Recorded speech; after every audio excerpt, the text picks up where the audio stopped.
Chicago-style politics on Long Island? All voters in Suffolk County need to hear this. Did you know that Democrat Tim Bishop is supporting a Republican to run against his opponent for Congress in the Republican primary? Yes, Democrat Tim Bishop must be pretty worried about his re-election chances this year, so he called his biggest supporter, Nancy Pelosi, and asked for some help. Pelosi called one of her rich donors and asked for $2 million to support George Demos in the Republican primary.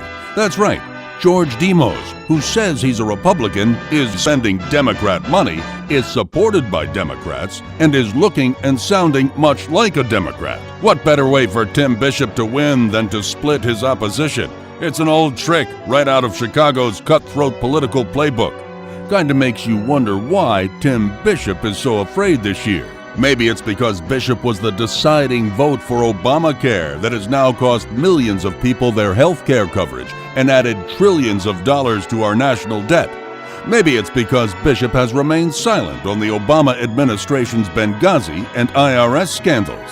Maybe it's because Bishop has turned his back on our military and millions of veterans whose pensions are now being attacked. Maybe it's because Bishop has been named one of the most corrupt members of Congress after an investigation by the House Ethics Committee. Or maybe it's just because people are starting to find out that Tim Bishop is Barack Obama's biggest supporter in Washington. Whatever the reason, Bishop has resorted to the dirtiest of tricks to stay in power. It doesn't get more desperate than trying to split your opposition.